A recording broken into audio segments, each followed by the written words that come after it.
తన Redmi sub brand ద్వారా భారతదేశంలో రెడ్మీ నోట్ 14 SE స్మార్ట్ ఫోన్ను విడుదల చేసింది.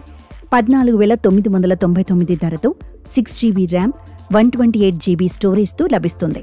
6.67 అంగుళాల అమోల్డెడ్ డిస్ప్లే, 50 MP ప్రధాన కెమెరా, 5110 mAh బ్యాటరీతో వస్తుంది. నిన్నటి నుండి అమ్మకాలు ప్రారంభమయ్యాయి.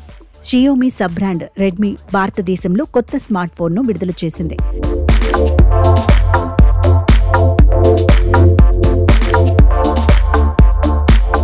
Redmi Note 14 SE Redmi Note 14కి లేటెస్ట్ వెర్షన్గా వచ్చింది. ఇందులో Note 14, Note 14 Pro, Note 14 Pro Plus కూడా ఉన్నాయి.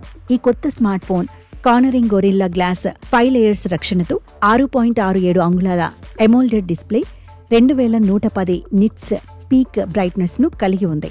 ఇది 45 వాట్స్ ఫాస్ట్ ఛార్జింగ్ కు మద్దతు ఇచ్చే 5110 mAh బ్యాటరీతో కూడా వస్తుంది. Redmi Note 14 SE 6GB RAM, 128GB స్టోరేజ్తో ఒకే వేరియంట్లో లభిస్తుంది. దీని ధర 14,999. ఆగస్టు 7 నుండి ఫ్లిప్కార్ట్, షియోమీ అధికారిక స్టోర్, ఇతర ప్రధాన రిటైల్ స్టోర్ల ద్వారా సేల్ ప్రారంభం కానుంది. ఆసక్తి గల కొనుగోలుదారులకు ₹1000 తగ్గింపు కూడా లభిస్తుంది. ఇది crimson art mystic white, titan black రంగులలో లభిస్తుంది.